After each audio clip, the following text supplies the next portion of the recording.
नमस्कार विद्यार्थी मित्रांनो, मी सोमनाथ पवार सर। आजच्या व्हिडिओमध्ये आज आपण स्पर्धा परीक्षेमध्ये सतत विचारला जाणारा एक कूट प्रश्न आणि खास करून पोलीस भरतीसाठी विचारला जाणारा प्रश्न पहा। एक माकड 25 मीटर उंच असलेल्या खांबावर चढण्याचा प्रयत्न करते।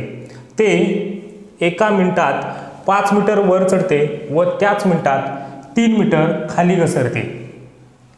तर खांबाच्या टोकावर पोहोचण्यासाठी त्या माकडाला किती वेळ लागेल? अगोदर आपण हा प्रश्न समजावून घेऊयात। पहा, एक माकड आहे आणि 25 मीटर उंच असलेल्या खांबावर चढण्याचा प्रयत्न करते। आपण हा एक खांब घेऊयात, ठीक आहे। किती मीटर आहे खांब? 25 मीटर। 25 मीटरचा खांब आहे। आता हे खांबाचं काय आहे? शेवटचं टोक।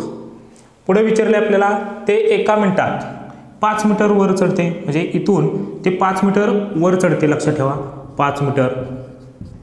आणि त्याच मिनिटात, पहा एका मिनिटात, आणि नंतर विचारले आपल्याला त्याच मिनिटात, म्हणजे एका मिनिटातच त्या दोन्ही क्रिया घडत आहेत, ठीक आहे। तर त्याच मिनिटात 3 मीटर खाली घसरते, म्हणजे त्याच मिनिटात 3 मीटर खाली घसरते, लक्षात ठेवा 3 मीटर खाली घसरते, बरोबर।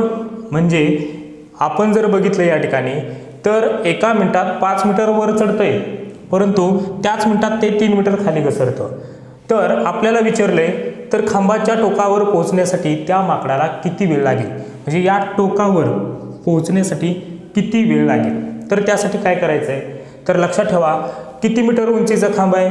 25। त्यामुळे 25 घ्यायचं आहे आपल्याला, त्यामुळे 25 घ्यायचं आहे। आणि 25 मधून पहिल्यांदा ते किती मीटर वर जाते? 5 मीटर जाते एका मिनिटात, त्यामुळे वजा 5 करायचं त्यामधून, उंचीमधून।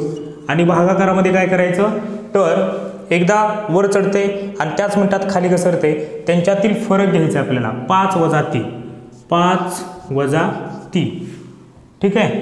25 मधून 5 गेले, किती राहिले? 20। आणि छेदामध्ये 5 मधून 3 घालवा, 2 ने भाग देऊयात, 2 20। आणि त्यामध्ये फक्त काय करायचं आहे? 1 मिळवायचं आहे, किती येईल? 11। उत्तर काय आलं? 11 मिनिटे।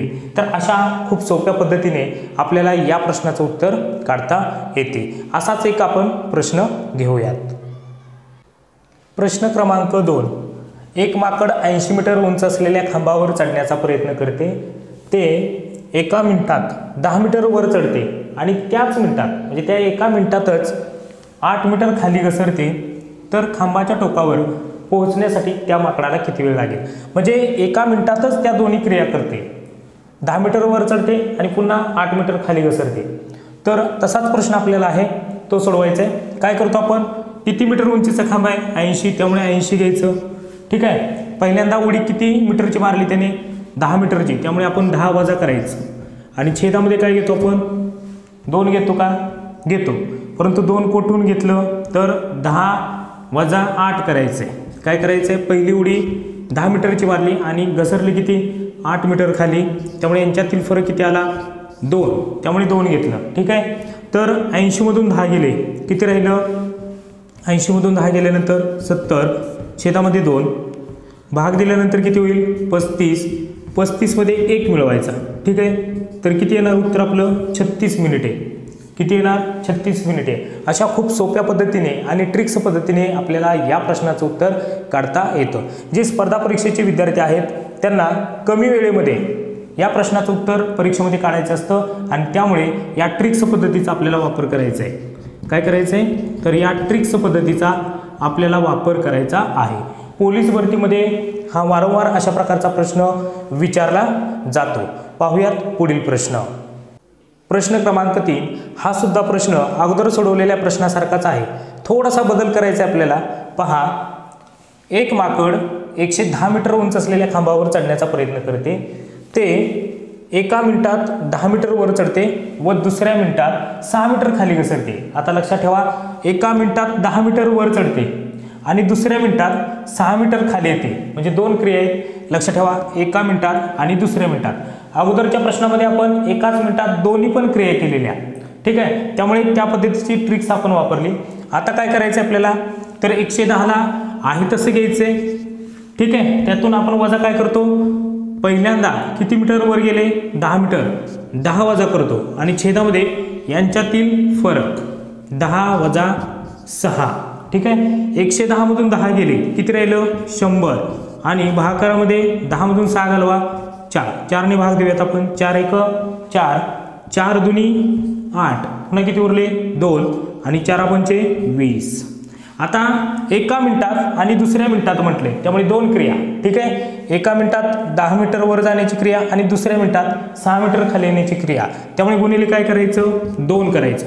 25 ची दुप्पट किती 50 आणि त्याच्यामध्ये काय करायचं 1 मिळवायचं, ठीक आहे. किती येणार उत्तर आपलं 51 मिनिटे. पर्याय क्रमांक 3 या प्रश्नाचं उत्तर येईल. प्रश्न क्रमांक 4, एक माकड 70 मीटर उंच असलेल्या खांबावर चढण्याचा प्रयत्न करते. ते एका मिनिटात 10 मीटर वर चढते व दुसऱ्या मिनिटात 7 मीटर खाली घसरते. तर खांबाच्या टोकावर पोहोचण्यासाठी त्या माकडाला किती वेळ लागेल? त्याच ट्रिक्स पद्धतीने आपल्याला या प्रश्नाचं उत्तर काढायचं आहे. पहा, अगोदर किती मीटर उंचीचा खांब आहे 70. 70 मधून आपल्याला 10 वजा करायचे आणि छेदामध्ये यांच्यातील फरक 10 वजा 7. ओके, इथपर्यंत समजले सर्वांना. 70 मधून 10 गेले, किती राहिलं 60 आणि 10 मधून 7 गेले 3. 3 ने भाग देऊयात आपण वरती. 3 1 3, 3 दुनी 6 आणि हा 0. आता काय करतो आपण त्याची दुप्पट करतो, कारण का एका मिनिटात क्रिया झालेल्या आहेत का नाही, कारण एका मिनिटात 10 मीटर वर जाते तर दुसऱ्या मिनिटात 7 मीटर खाली येते, त्यामुळे दोन क्रिया घडल्यात. त्यामुळे 20 गुणिले 2 बरोबर 40 आणि त्यामध्ये 1 मिळवा, जे उत्तर काय येणार 41 मिनिटे. आहे का उत्तर? आहे. पर्याय क्रमांक 4 या प्रश्नाचं उत्तर येईल. विद्यार्थी मित्रांनो, जर व्हिडिओ तुम्हाला आवडला असेल तर व्हिडिओला लाईक करा, सोबतच आपल्या चॅनलला सबस्क्राईब करा. जास्तीत जास्त व्हिडिओची लिंक शेअर करा. भेटूया पुढील व्हिडिओमध्ये. धन्यवाद.